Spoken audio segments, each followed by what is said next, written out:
1절에서 6절을 통해 이야기 있는 삶이 아름답다라는 제목으로 하나님 말씀 증거하도록 하겠습니다. 이야기 있는 삶이 아름답습니다.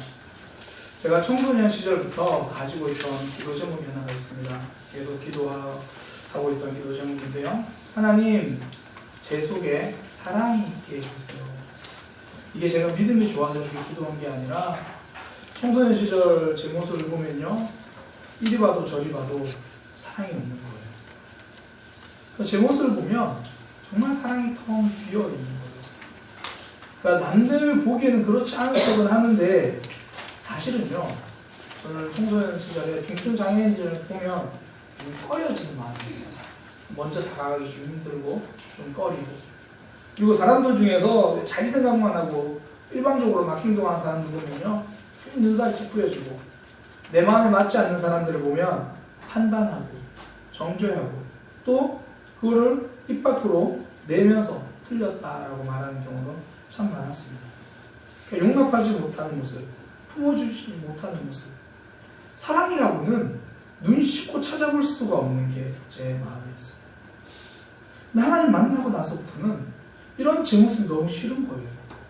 사람을 가리고 섬김도 없고 사랑도 없는 모습이 너무 싫었습니다. 그러니까 제 마음속에 보니까요, 이 검사가 있는 거예요. 검사. 저 사람 이렇게 잘못했어. 저 사람 이렇게 잘못했어. 상대방의 잘못과 흠을 잡아내는 검사가 제 마음속에 있는 거예요. 그래서 어느 순간부터 입버릇처럼 기도하기 시작했어요.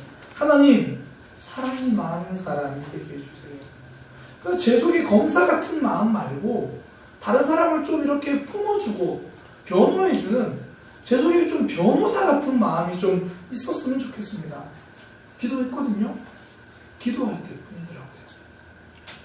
은혜 받고 말씀을 깨달으면 용납하는 마음도 들고 용서하는 마음도 들어요. 근데 그때뿐이더라고요. 다시 어느 순간에 검사 같은 마음이 나와가지고요, 계속 그 사람을 판단하고 있는 저를 봐요. 기도하고 나면 눈 뜨면 잠시는 변호사 같은 마음이 되어 있어요. 변화된 것 같아요. 시간이 지나면 변화가 아니라 변덕인 걸 알았어요. 그때뿐인 거예요. 근데 이런 제 모습도요, 조금씩 달라지기 시작하더라고요. 처음에는 청년 때도 새벽기도 나와가지고 하나님, 저 사랑의 사람이 되게 해주세요 라고 기도하면요, 아침밥 먹고 소화된과 동시에 그 기도가 사라져요. 변화된 것 같은데 여전히 변덕이더라고요. 그런데 어느 순간에 시간이 지나니까 조금씩 변호사 흉내를 내더라고요. 이게 사랑을 하는 시간들이 좀 늘어나는 그런 모습을 봅니다. 변덕이 아니라 변화를 흉내내기 시작합니다. 사실 변화가요, 하루아침에 이루어지지 않습니다. 처음에는 변덕으로 시작해요. 근데 그 변덕에 기도로 물을 지우기 시작하면 변덕이 자랍니다. 그 변덕에 말씀으로 그 변덕을 양육하기 시작하면 그 변덕이 자라서 변화를 열매 맺더라는 겁니다. 변덕도 포기하지 않으니까요, 변화가 되는 거예요. 처음부터 사랑의 사람으로 한 번에 변화되는 사람은 많이 없습니다. 아니, 저는 그러지 못했습니다. 변덕 같은 일시적인 사랑으로 시작했고요, 다짐하지만 금방 넘어지는 변덕 같은 마음으로 시작했습니다. 그런데 그 변덕이 시간이 지나니까 변화로 달라지기 시작하는 거죠. 그러니까 변화의 사람이 되기 위해서는요, 때로는 변덕스러운 내 모습, 또 넘어지고 또 깨어지는 그런 변덕의 과정이 필요하다는 거예요. 많은 사람들이 실수하는 게요, 이 과정을 싫어합니다. 이 과정을 무시하는 거예요. 변덕의 과정은 의미가 없다. 나는 왜 자꾸 이렇게 자꾸 제자리 걸음인가? 자꾸 이 과정을 싫어하고 무시합니다. 얼마 전에 굉장히 높은 시청률로 마감한 이 열혈사제라는 드라마가 있었습니다. 제가 그 드라마의 내용을 친절하게 설명해 드릴게요. 공무원이 신부가 된 이야기예요. 끝이에요. 그게 그 영화의 전부예요. 공무원이 사직서 내고 신부가 됐대요. 이게 결론이거든요. 과정이 사라지면 그 안에 있던 수많은 감동이 없어져요. 과정이 사라지면 40부작이 한 줄 문장으로 아무 의미 없는 이야기가 되는 거예요. 그 내용에 그런 내용이 있다고 그러더라고요. 아이들을 폭탄으로 자기가 잘못 죽이게 해가지고 그래서 국정원 그만두고 그러면서 불의와 싸우고 있는 그런 모습. 또 계속해서 반대하고 또 상대편에서 괴롭히던 한 검사 이한이 역할했던 그 사람이 방해하다가 나중에 회심하는 모습. 그 모든 과정들이 담겨 있대요. 그런데 그 과정이 사라지면 굉장히 무미건조한 한마디. 공무원이 그만두고 사제가 된 이야기. 이런 드라마가요, 높은 시청률을 기록할 수 있었던 이유는 결론 때문이 아니라 결론까지 가는 과정 때문입니다. 과정을 무시하면요, 결론의 가치도 사라지게 됩니다. 그러니까 우리의 삶도요, 한 문장으로 요약할 수 있는 결론이 아니라는 거예요. 길고 긴 이야기의 연속입니다. 그러니까 사랑이 텅 비어있던 사춘기 아이가 지금 이렇게 사랑의 교회라는 곳에서 담임 목사가 돼서 설교하잖아요. 지금의 제 모습만 아름다운 게 아니고요. 그때 늘 변덕스러운 그 모습도 소중하더라는 거예요. 그 과정과 이야기, 나는 왜 이렇게 사랑이 없지라고 몸부림치던 그 과정이 지금을 만들어내는 거예요. 그 과정이 사랑이 자라나는, 사랑이 열매 맺는 이야기이기 때문입니다. 그래서 기도는요, 응답만 아름다운 게 아니라 기도하는 과정도 아름답습니다. 응답된 결과만큼이나 기도하는 과정도 중요하다는 거예요. 오늘 시편은요, 70년 동안 걸린 기도 제목이 응답된 삶을 보여주는 거예요. 이스라엘 백성들이 나라가 망했고요, 다른 나라에 가서 포로 생활을 합니다. 그러니까 기도 제목이 오로지 우리 땅으로 돌아가게 해주세요. 이스라엘로 돌아가고 싶습니다. 예루살렘으로 돌아가고 싶습니다. 그거예요. 근데 그 기간이 70년이 걸려요. 70년 후에 응답됐어요. 다른 말로 하면요, 70년 동안 거절된 거예요. 70년 동안 기도해도 응답이 없어요. 거절이죠. 슬픔입니다. 답답해요. 이게 언제 응답될까? 눈물로 밤을 지샜는데 드디어 응답됐습니다. 드디어 너무 좋아가지고 오늘 성경에 보니까 꿈꾸는 것 같았다 그래요. 우리나라 흔히 하는 표현으로 꿈인가 생신가 뭐 그랬대요. 그래서 입에는 막 웃음이 가득하고요, 입술에는 찬양이 넘칩니다. 막 찬양을 흥얼거리는 거예요. 뭐 하나님께서 하셨다고, 하나님이 우리를 위해서 큰 일을 하셨다, 기도 응답하셨다, 문제 해결됐다, 그렇게 고백해요. 아, 이제는 좀 고생이 끝났겠구나, 이제는 좀 행복하겠구나, 하나님 날 도우시니까. 그런데요, 문제 해결 하나가 결말이 아니라는 거예요. 여전히 또 다른 문제, 또 다른 아픔이 찾아옵니다. 이스라엘 땅으로 돌아왔어요. 바라던 일이고 기대하던 일이거든요. 돌아오니까 꿈에 그리던 이스라엘이 아닌 거예요. 황폐하고 논밭은 다 무너져 있고 꿈꾸던 예루살렘은 보이지 않고 현실의 예루살렘이 보이는 겁니다. 그때 이스라엘 사람들이요, 그런 문제 앞에서 포기하지 않아요. 다시 씨를 뿌립니다. 그 땅에 새로운 시작을 합니다. 그런데 마음이 무너져 있는 거예요. 그래서 오늘 성경에 말하는 말이 씨를 뿌리는데 울면서 뿌린대요. 그러니까 씨를 뿌리는 게 아니라 눈물을 뿌리는 거죠. 모든 게 해결되고 나서 기뻤던 모습은 사라지고요, 현실이 너무 어려워가지고 여전히 눈물로 씨를 뿌립니다. 그런데 눈물만 뿌리는 게 아니라 희망도 함께 뿌리고 있습니다. 눈물을 흘리며 씨를 뿌리는 자는 기쁨으로 거두리로다. 울며 씨를 뿌리러 나가는 자는 반드시 기쁨으로 그 곡식 땅을 가지고 돌아가리라. 절망 같은 현실을 보면서도 좌절하지 않고 다시 희망의 기쁨을 뿌리는 이 힘은 어디서 나왔을까요? 70년에서 나왔습니다. 70년 기도의 과정이 만들어낸 신앙의 근육입니다. 70년의 거절 속에서 강해진 믿음입니다. 그 70년의 이야기가 새로운 절망도 이기게 하고 새로운 아픔도 견디게 하는 거예요. 새로운 문제를 돌파하게 만들어줍니다. 우리는 많은 경우 기도할 때요, 과정보다 결과를 더 소망합니다. 한 번에 짠 하고 해결됐으면 좋겠고, 이 문제 해결되니까 저 문제도 바로 해결됐으면 좋겠어요. 그런데 현실은 하나님이 우리를 과정 속에 그냥 내버려 두실 때가 많다는 거예요. 변화됐으면 좋겠는데 한 번에 변화되는 모습보다 여전히 넘어지는 변덕스러운 모습으로 방치하시는 것처럼 보일 때가 방치하실 때가 있습니다. 70년의 견딜, 70년의 아픔의 과정을 지나게 하십니다. 근데 그 시간이 자라는 시간이에요. 그 과정이 단단해지는 시간입니다.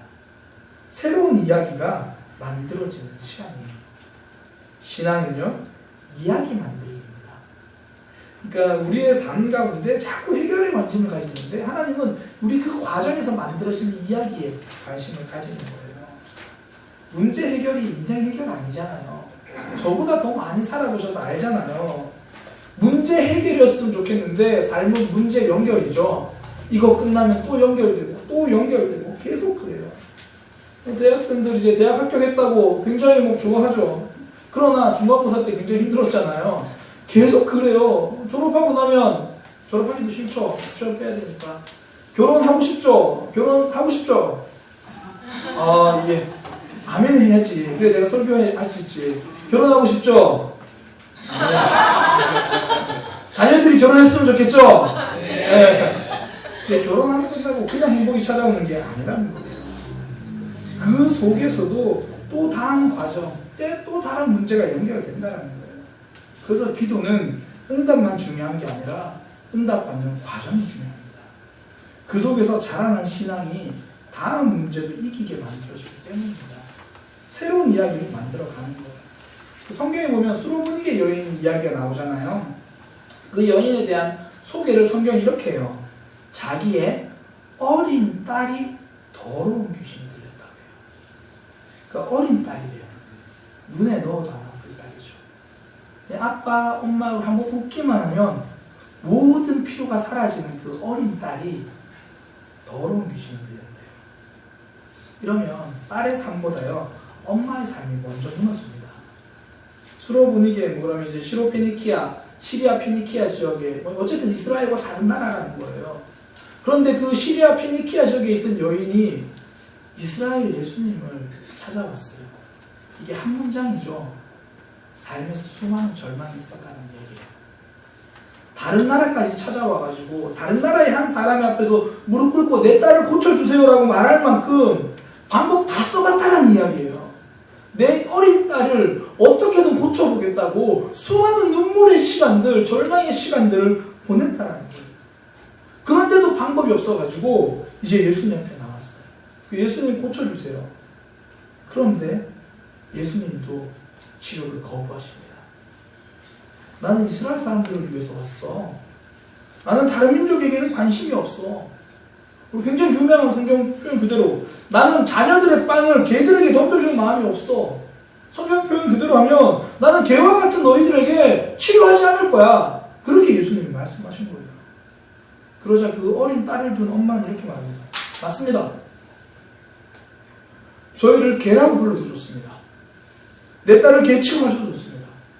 그런데 자녀들도요. 그 식탁 부스러기에서 떨어진 그 자녀들의 음식을 개는 먹잖아요. 당신의 부스러기 능력이라도 좋습니다. 우리는 개처럼 그거라도 먹을 테니까 그 부스러기 능력이라도 주세요. 당신의 부스러기 능력이면 내 딸을 고칠 수 있습니다. 그 말을 들으신 예수님은 그 여인의 어린 딸을 고쳐주십니다.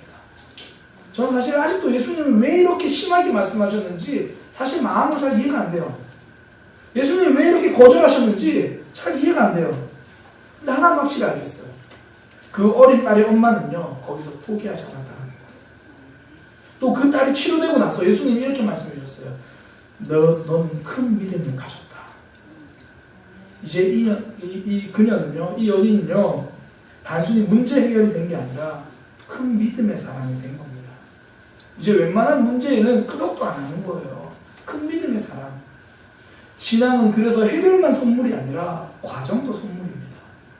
힘든 과정을 통해 응답 받으면요 그 응답도 선물이지만 내가 힘든 과정을 견딘 거, 뚫고 나온 거, 이 모든 게 다 선물로 받는 거예요. 흔들리지 않는 신앙의 이야기 하나 생긴 거죠. 소설가 마르셀 프루스트는 이렇게 말합니다. 진정한 발견은 새로운 땅을 발견하는 것이 아니라 새로운 눈을 갖는 것이다. 새로운 눈이 무엇입니까? 이 과정을 아름답게 볼 수 있는 눈이에요. 지금 힘들고 고통스럽고 막막하고 닫혀있는데 이 가운데서도 하나님께서 일하신다.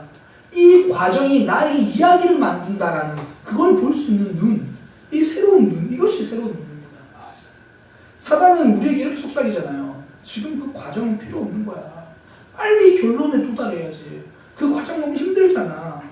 결론만 중요하고 지금의 과정은 굉장히 무의미한 거라고 자꾸 우리에게 속삭여요. 그렇게 사단에게 넘어가면 제일 먼저 나오는 게 원망입니다. 하나님 왜 저에게 이 과정을 견디게 하시나요? 이 필요 없는 과정, 이 쓸모없는 아픔은 빨리 끝나고 결론을 주세요. 결론을 주세요. 그게 하나님이 원망스러운 거죠. 그 신앙생활 처음 시작하시는 분들이 가지고 있는 기대가 있습니다. 이제 시작하는 일이 잘 되고 승승장구할 것 같고 모든 일이 잘 풀릴 것 같고 그거 기대해요. 이제 예수님 믿고 신앙생활 하니까 그 전까지는 교회만 왔다 갔다 했는데 이제 신앙생활 제대로 하니까 이제 어려움이 없을 거다 이렇게 기대해요. 근데 복음서를 읽어보면요, 우리의 이런 기대가 무참히 깨집니다. 예수님이 공생이 시작하시기 전에 침례를 받으시거든요. 시작하실 때예요. 침례를 받고 하나님의 음성도 듣습니다. 내 사랑하는 아들이다. 내가 너를 기뻐한다.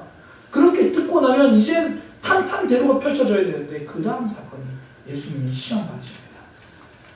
예수님은 그 시험을 피하지 않으십니다. 대신 그 시험을 돌파하셨습니다. 하나님은 우리에게 결과만 던져주지 않습니다. 과정을 돌파하게 하십니다. 과정을 지나가게 하십니다. 그러면서 하나하나 우리 삶의 이야기를 만들어주는 거예요. 그래서 원래 고생 끝에 나온 말은 항상 깨달음입니다. 저는 직장생활을 처음 시작한 특별히 청년들, 특별히 자매들한테 추천해주는 책이 내일도 출근하는 딸에게 이 책을 추천을 많이 하고 또 선물하기도 합니다. 이 원은 이제 30년 동안 직장생활하던 기자로 생활하던 유인경 작가가 자기 딸에게 해줬던 이야기, 또 해주고 싶은 이야기를 책으로 쓴 거예요. 근데 제가 지금까지 이 책을 추천해주고 나서요, 실패한 적이 한 번도 없어요. 다른 이 책을 보고 와, 책 너무 좋다, 너무 힘이 됐다, 그런 이야기들을 굉장히 많이 합니다. 왜냐면요, 유인경 작가가 직장생활을 연구한 내용을 기록한 책이 아니라 직장생활을 경험한 내용을 기록한 책이기 때문이에요. 힘들고 어려운 과정을 거치고 나온 깨달음이기 때문입니다. 깨달음은 그곳에서 영향력이 있는 거예요. 신약 성경에서요, 가장 고난을 많이 받은 사람 뽑으라면 누구나 주저하지 않고 바울을 이야기할 거예요. 거의 죽을 만큼 매를 맞고요. 배를 타고 가다가 파선하고 돌에 맞아가지고 얘 죽었다고 버렸어요. 근데 또 다시 일어나가지고 복음 전도하러 가고, 이게 감옥이 집인지 집이 감옥인지 수시로 감옥을 들어가요.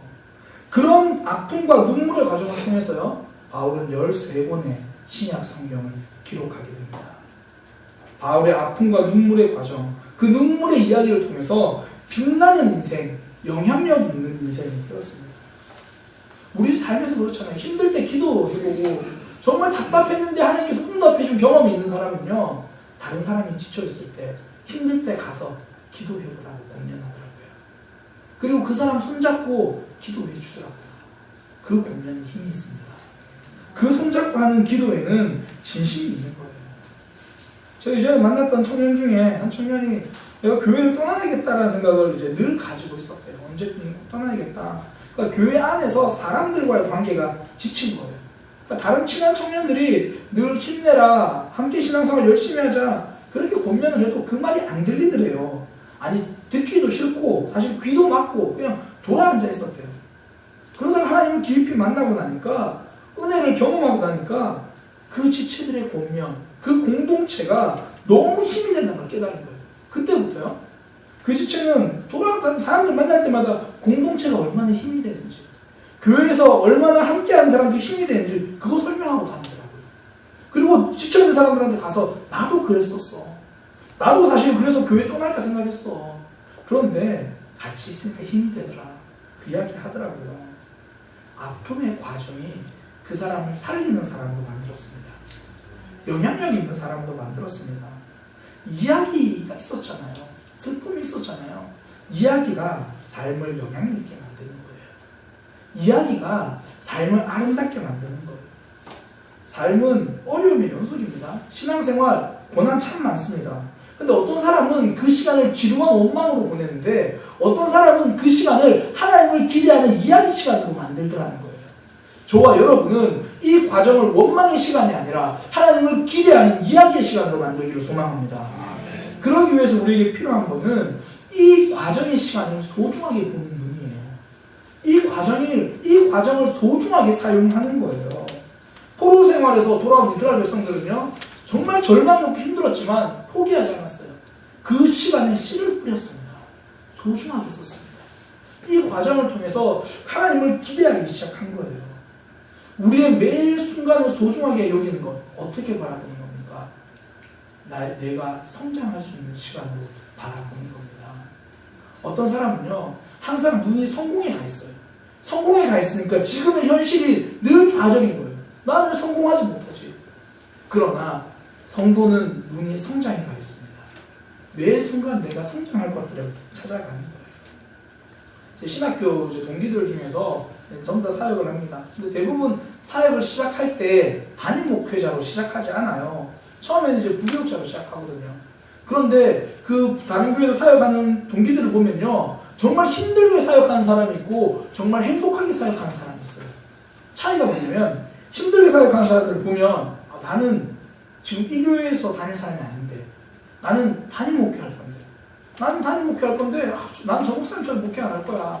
나는 우리 담임 목사님처럼 목회 안 할 거야. 계속 이제 그런 생각을 하니까 모든 순간이 불만이에요. 아, 이거 왜 시켜? 이거 의미 없는 건데? 그렇게 생각하니까 그냥 내가 담임 목사라는 성취만 가지고 있으니까 지금 모든 순간 힘든 거예요. 근데 행복하게 사역하는 사람들 보면요, 힘들어도 아, 여기서 내가 이걸 배우는구나. 그걸 성장의 과정으로 보더라는 거예요. 일을 많이 시키는 교회가 있는 동기를 보니까 일이 많아가지고 힘들겠다 그러는데 힘들기는 해. 집에 들어가면 12시야. 그리고 새벽기도 차량 운행해야 돼. 뭐 그런 이야기를 해요. 그런데 아, 너 어떡하냐? 그래도 많이 배웠어. 성장의 시간으로 보는 거예요. 우리의 삶에서 과정을 성장의 시간으로 볼 수 있다면 우리는 이 시간이 우리를 새롭게 만드는 이야기의 시간이 되는 거예요. TV에도 한번 나온 사람인데요, 김영관 씨라고, 이분은 태어나서 한 번도 걸어보지 못한 사람입니다. 그러니까 첫 돌이 지나고 나서 좀 걷고 서는데 문제가 있다고 생각해서 이제 부모님이 병원에 데리고 갔더니 척수성 근육 위축증이라는 진단을 받았습니다. 그러니까 온몸이 점점 굳어가는 그런 병이에요. 굉장히 희귀 질병이거든요. 그러니까 근육이 서서히 굳다가 나중에는 심장 근육, 폐 근육까지 굳어가지고 결국 죽게 되는 병입니다. 의사가 이제 돌 지난 아이에게, 그 데리고 온 부모에게 이렇게 말해준 거예요. 15살을 못 넘깁니다. 점점 몸이 근육이 굳어가서. 그래서 그 부모는요, 그 아이를 데리고 그래도 아이가 정상적인 삶, 아니 삶에서 의미를 발견해야겠다 생각 때문에 초, 중, 고등학교 엄마가 아이를 학교에 데리고 갔어요. 책장을 넘겨주면서 같이 공부를 했습니다. 그래서 이 김영관 씨는 계속 자기도 열심히 공부를 했어요. 그래서 서강대 법학과에 들어갔습니다. 그래서 15살이면 죽을 거라 그랬는데 이 대학까지 들어간 거예요. 사람들이 인터뷰에서 이런 이제 사람들이 이렇게 많이 묻는데요, 자기에게. 대화 중에 자연스럽게 뭐 묻겠죠. 기분 나쁜 표현은 아닐 것 같고, 점점 몸이 굳어지는데 사실 지금 그렇게 공부하는 것이 어떤 의미가 있습니까? 곧 죽으니까. 그렇게 이야기를 하는데 뭐 악의적으로 질문 아닌 것 같고 걱정하면서 염려하면서 이야기를 했어요. 그러니까 김영관 씨가 인터뷰에서 이렇게 이야기를 합니다. 저는 이 순간에도 근육이 마비되고 있고 현재는 음식을 먹는 것도 힘든 상태입니다. 어떻게 보면 이제 마지막 순간이 얼마 남지 않은 걸 수도 있습니다. 그런 것을 생각하면 저도 겁나고 두렵습니다. 그래서 저는 공부합니다. 그 순간만큼은 제가 죽음의 공포를 이겨내는 성장이 있기 때문입니다. 이 인터뷰를 할 때가 2014년도였어요. 그래서 제가 그 이후에 좀 찾아봤습니다. 이 사람이 이후에 생각 어떻게 됐나? 나오지 않더라고요. 아마도 생애 마지막 시간을 보낸 것 같아요. 그러나 그는 죽음이 바로 나에게 매 순간 다가오지만 자신의 삶을 절망하지 않습니다. 계속 성장하면서 몸부림치는 거예요. 그 시간을 성장의 시간으로 쓰는 겁니다. 요한계시록에 보면 빌라델피아 교회 나오거든요. 그 빌라델피아 교회를 향하여 하나님이 칭찬만 하셨습니다. 근데 그 칭찬의 내용이 내가 너의 행위를 아노니 너는 작은 능력을 가지고도 이렇게 믿음의 말을 지키고 배반하지 않았다. 작은 능력이래요. 우리의 삶을 가지고 오면 할 수 있는 게 별로 없다는 거예요. 내가 늘 넘어지고 매 순간 치열하고 매 순간 갈등 속에서 넘어지고 자빠지고 아파하고 그런 모습으로 살아가는 그런 거예요. 근데 빌라델피아 교회는요, 힘이 없어 넘어질지언정 포기하지는 않은 겁니다. 눈물로 순종할지언정 배반하지는 않았다고 합니다. 계속 성장해 가는 거죠. 하나님 앞에서 자라나는 삶입니다. 살아가는 삶을 성공의 과정으로 보면요, 지금 매 순간 원망이에요. 그러나 성도는 이 순간을 성장의 과정으로 보는 겁니다. 오늘도 이만큼 성장했다. 그래도 오늘은 견뎠다. 오늘은 기도했다. 성장의 과정이라는 거죠. 루터킹 목사님이 이렇게 말했습니다. 계단의 처음과 끝을 다 보려고 하지 마라. 그냥 발을 내디뎌라. 성도는요, 과정 속에서 한 발 한 발 내딛는 사람입니다. 하나님이 우리 발을 붙들어 주시고 우리 손을 붙들어 주시거든요. 우리의 약함 속에서도 하나님은 우리를 포기하지 않으십니다. 우리의 삶을 하나님이 붙들고 계십니다. 내일은 좋아질까요? 그랬으면 좋겠습니다. 그런데 아닐 수도 있습니다. 내일은 넘어지지 않을까요? 그랬으면 좋겠습니다. 그런데 넘어질 수도 있습니다. 내일은 한 발짝은 앞으로 갔으면 좋겠습니다. 그럴 수도 있겠지만 오히려 두 발짝 물러서 있을 수도 있을 겁니다. 내일 저와 여러분이 어떤 모습으로 있을지는 저는 아무런 장담도 못합니다. 그러나 포기하지 않고 발을 내딛는 과정을 소중하게 여기면요, 우리의 모든 과정과 아픔을 이야기로 여길 수 있다면 1년 후에는, 5년 후에는, 10년 후에는 신앙의 높은 계단 위에 올라서 있을 겁니다. 우리는 매일 넘어질 수 있습니다. 그러나 포기하지는 않을 겁니다. 우리는 여전히 변덕스러운 내 모습 때문에 내가 이런 것도 신앙인인가 생각할 때가 참 많을 겁니다. 그러나 변화하기를 포기하지 않을 겁니다. 이 과정을 포기하지 않으면 우리는 새로운 이야기가 만들어질 거고요, 우리를 붙들어 주시는 하나님을 향해 우리는 달려갈 겁니다. 우리는 넘어져도 성장할 것입니다. 하나님을 향해 갈 겁니다. 우리 그 하나님을 붙들고 함께 찬양했으면 좋겠습니다. 6월절 어린 양의 피로 우리의 삶이 열렸습니다. 어둠의 권세는 더 이상 힘이 없고요, 우리는 성장하게 될 것입니다. 우리는 아픔 속에서도 포기하지 않을 것입니다. 6월절